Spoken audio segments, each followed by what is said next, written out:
Well, good morning, everyone. Welcome to The Tilt. It's now September 17th, 2025. And if you want to learn about Chesterton's fence and how that can apply to your leadership and career journey, this is The Tilt for you. So this morning I'm reading, doing my Bible study first before I get into anything else. And there's just a great little proverb that then led me into this idea of Chesterton's fence. And that is Proverbs 22:28. Do not move an ancient boundary stone set up by your ancestors. Now, there's this concept of Chesterton's fence. Now, Chesterton's fence is this simple idea that you don't want to tear down a fence, a structure, unless you know why somebody put it there first. It's simply don't tear down the fence unless you know why somebody put it there.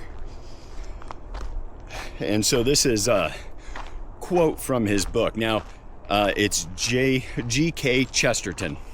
He's a writer, and he wrote this in 1929. Chesterton, I think he's out of the UK.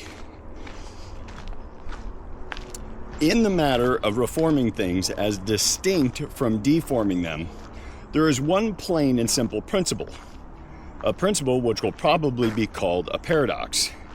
There exists in such a case a certain institution or law, let it say, for the sake of simplicity, a fence or a gate erected across a road.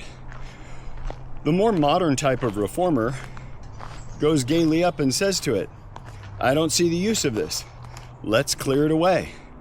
To which the more intelligent type of reformer will do well to answer, if you don't see the use of it, I certainly won't let you clear it. Go away and think. Then when you can come back and tell me that you do see the use of it, I may allow you to destroy it. So there's three major principles in Chesterton's fence, and I'll talk a little bit about how you can apply it to business and career. So understand before changing.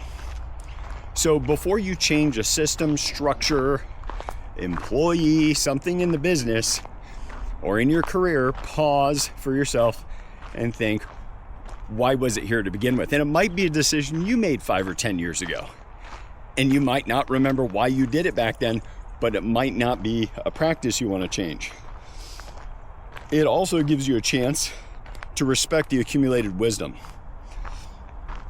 You see, whatever the structures are that we're considering changing, there is some kind of literal embodied wisdom of the past. Somebody spent resources to build something, and they put that something in what appears to be your way right now, but maybe the way will be revealed when you investigate why the structure is in your way. And then it helps you avoid unintended consequences.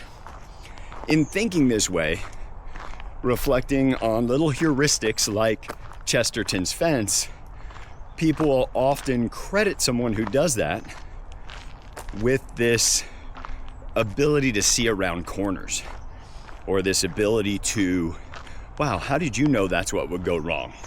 Or I will have an employee or vendor, I'll ask them to do something. I said, now, when you get to this step, you're probably going to run into this thing. And so this idea of pausing and saying, why is this here? And if we move it, remove it, or modify it, what is the consequence I'm not thinking about right now?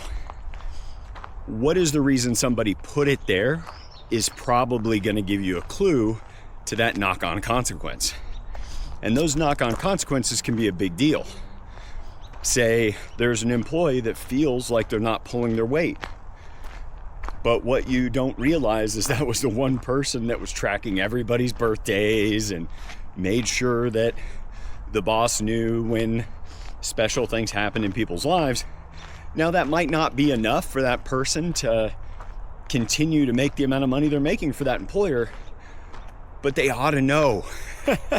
They ought to know why the last person had them there before they make a decision to get rid of them.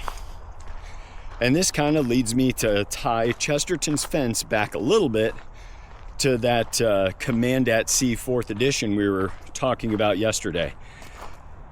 In this idea of Chesterton's fence, if you say we're a commanding officer on a new ship and you took that advice of do not read the personal assessment of the officer you're relieving, allow the officers on that ship to build their own reputation with you, only look at their actual accomplishments.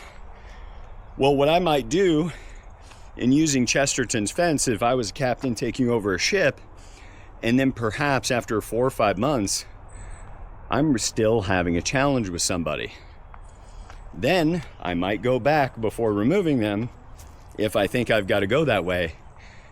After making that decision, then I would use the insight from the prior commander to see if there's anything I could do to help that person cross the chasm of performance and whatever reason that has me feeling like I would want to get rid of them. So, because for instance, whatever the prior commanding officer's experience was, he didn't get rid of them.